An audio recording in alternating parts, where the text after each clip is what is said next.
Letter 1. Sorrow Must Be Sorrow. George Eliot to Lady Lytton. 8th of July, 1870. To most people, Mary Ann Evans is better known as George Eliot, a pen name which adorns the covers of her 7 novels, including most notably Middlemarch, A Study of Provincial Life, which is considered to be her masterpiece. It was in July of 1870, a year before that novel's publication, that Eliot wrote this letter. Her friend, Lady Lytton, was dealing with the recent loss of her uncle, George Villiers, 4th Earl of Clarendon, who for all intents and purposes had for many years acted as her father. Read by Juliet Stevenson. Harrogate.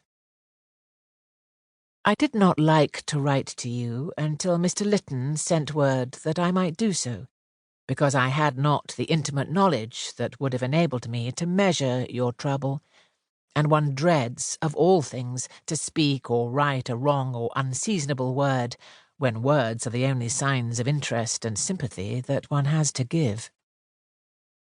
I know now, from what your dear husband has told us, that your loss is very keenly felt by you, that it has first made you acquainted with acute grief, and this makes me think of you very much.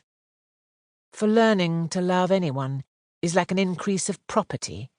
It increases care and brings many new fears lest precious things should come to harm. I find myself often thinking of you with that sort of proprietor's anxiety, wanting you to have gentle weather all through your life, so that your face may never look worn and storm-beaten, and wanting your husband to be and do the very best, lest anything short of that should be disappointment to you. At present, the thought of you is all the more with me because your trouble has been brought by death. And for nearly a year, death seems to me my most intimate daily companion. I mingle the thought of it with every other, not sadly, but as one mingles the thought of someone who is nearest in love and duty with all one's motives. I try to delight in the sunshine that will be when I shall never see it any more. And I think it is possible for this sort of impersonal life to attain great intensity. Possible for us to gain much more independence than is usually believed of the small bundle of facts that make our own personality. I don't know why I should say this to you, except that my pen is chatting as my tongue would if you were here. We women are always in danger of living too exclusively in the affections, and though our affections are, perhaps, the best gifts we have, we ought also to have our share of the more independent life, some joy in things for their own sake. It is piteous to see the helplessness of some sweet women when their affections are disappointed, because all their teaching has been that they can only delight in study of any kind for the sake of a personal love.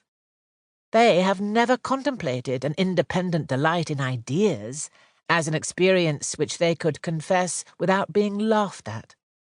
Yet surely women need this sort of defence against passionate affliction even more than men. Just under the pressure of grief, I do not believe there is any consolation. The word seems to me to be drapery for falsities. Sorrow must be sorrow. Ill must be ill, till duty and love towards all who remain recover their rightful predominance. Your life is so full of those claims that you will not have time for brooding over the unchangeable. Do not spend any of your valuable time now in writing to me, but be satisfied with sending me news of you through Mr. Lytton when he has occasion to write to Mr. Lewis. I have lately finished reading aloud Mendelssohn's Letters, which we had often resolved and failed to read before. They have been quite cheering to us from the sense they give of communion with an eminently pure, refined nature, with the most rigorous conscience in art. In the evening we have always a concert to listen to, a concert of modest pretensions, but well conducted enough to be agreeable. I hope this letter of chit-chat will not reach you at a wrong moment. In any case, forgive all mistakes on the part of one who is always yours, sincerely and affectionately.